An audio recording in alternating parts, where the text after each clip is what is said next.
Happy Tuesday. It is overcast today and it feels really great. In fact, it's cold, at least for us here in Tucson. So anything below 100 is like freezing for us, you know. Actually wearing my flannel today because I don't want to freeze to death. One of the things that happens in Tucson is that there's this weird time of the year where it's cold outside or it's cooling down outside, and so a lot of places will still have their AC set on whatever it is for the summer, and then you freeze to death. And so it's a weird thing, and a lot of people end up getting sick. You know, your regular cold and your regular flu, so it's nothing. Let's not get dramatic. But that's what happens, is the fluctuation of the air.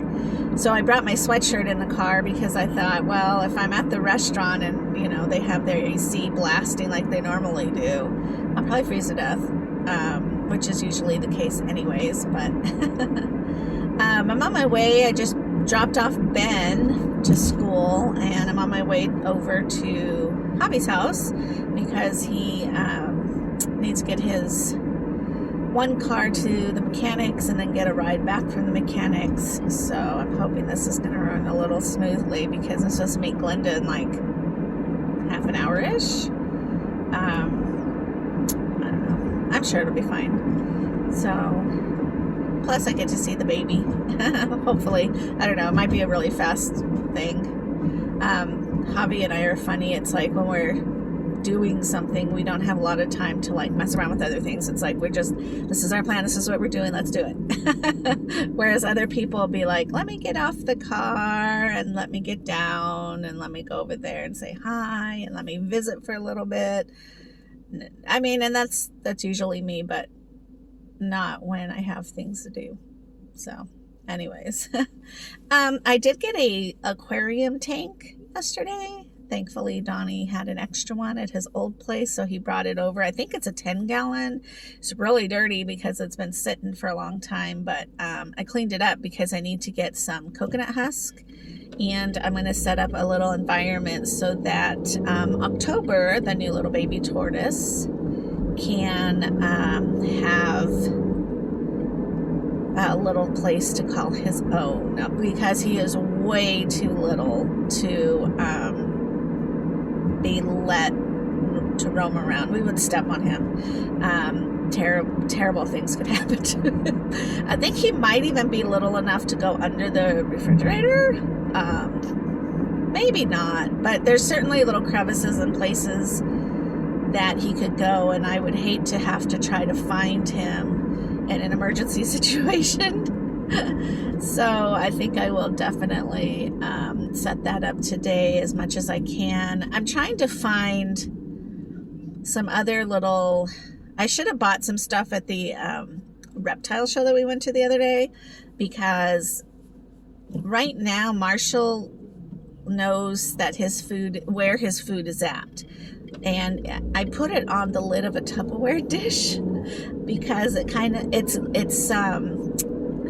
like it's narrow, it's low to the ground, so yeah, he still stands and eats, but he's not having to, I don't know, like dig inside very well. I don't know. Anyways, he has I actually use a Tupperware lid or Ziploc lid for his food, and it's the only one that is like a turquoise color, so he knows and recognizes that dish right away. Of course, he sees the food and then he eats, but I'm looking for something a little bit more natural, and that's low to the ground though, and then can kind of not scoot around. Like it needs to have, I don't know. So the other thing is so we put Marshall's food on like a puppy pad, and that's because Marshall a lot of times when he's eating will pee, and you can't really train, I don't know, I want to say you can't train a tortoise, like potty train them, but at the same time I have not found any other pee spots except in the kitchen where he eats. And so we put a puppy pad down and then his bowl down, and he tends to, that was weird. I just ran over a can. And that way when he does pee, it's there and you can just throw the whole thing away and you don't have to worry about, you know, a big pile of pee there. And a lot of times his food, like the cactus fruit, I notice has a lot of juices. Sometimes I gave him a little bit of mango the other day, and he got that everywhere and got sticky. So, you know, I had to give him a bath. But for the most part, he's doing really well.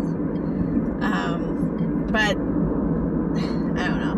It's just, I need to find a dish that's low, like a Tupperware lid, but doesn't slide. But I don't know what would not slide on the puppy mat, because it's kind of slidey anyways. So I don't know. It's kind of what I'm looking for. Plus, I'm trying to think of how do I feed or bathe. Maybe I just use the lids for October, because he's very little and he's going to need to have like a little bit of a pool bath. Where he can go and drink the water, or also be able to, like, what's it called? Like, he drinks it, but he also, like, they like to sit in it and absorb that way too. But something he can't drown in, and then something he can crawl into easily. Something that's not going to get, I don't know. And then his food, you know, because he is so tiny that it's like, how do you feed him without him like falling into a dish and not being able to get out? It's almost like they need to make like a ramp style dish or a ramp style pool. I wonder if that's a good idea. I wonder if like something like a painter's tray. I wonder if something like that would work for him, only not that large. It would have to be on a very minimal level, but I'm sure they make something like that. Maybe I'll look at the dollar store too and see if they have anything like for arts and crafts where you would use where it declines, because that's what he'll need. And he'll also need some places to hide because he's still little, and I want him to be able to feel safe in a big world, because that's what he's about. I did find a really cool picture of an environment that I would love to build. I'm not a crafty person that way. I'm not a builder, but I think I could figure it out. And again, because he's so little, I think I could build it, because he's little enough that he's not going to break it apart. Like, it doesn't have to be so solid, I guess. Whereas other tortoises, you know, they bang into their enclosures, and, you know, rocks are really great for them. But this little guy is pretty little. But I do think also I'm going to put in Charlie's little tunnel tube, because Charlie likes that. And then in October's enclosure, I think I'm going to put that big log thing that is in Charlie's, because I thought Charlie would hide on the other side of the log. And the reason that you want stuff like that in there is for environment, is to create an environment that they would normally be around. You always want to enrich their behavior or enrich their lives by creating things that they would naturally do out in the wild. But he doesn't tend to want to, he doesn't favor the log thing. So I think I will go ahead and just move that into October's and let that be October's log that he can burrow under or around.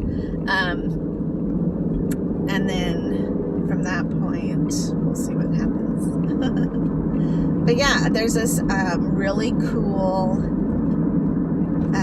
structure that this really cool little house thing that I want to build for October.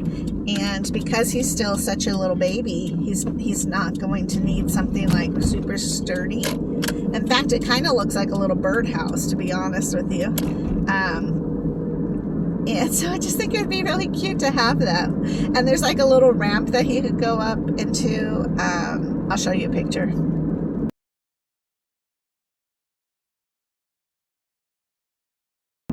So I don't know. I'm not a builder. I'm pretty bad at crafty things like that because I just don't have the structure knowledge of how to do anything like that. This is Glenda. Wave, Glenda. We are at breakfast. Obviously, we're almost done, but I just wanted to show you outside if you can see it. It is pouring rain in Tucson. And it's only supposed to be a 10% chance of rain today, and look at it. It's crazy. I don't even think I can leave. No, we're stuck here. Yep, we're stuck here.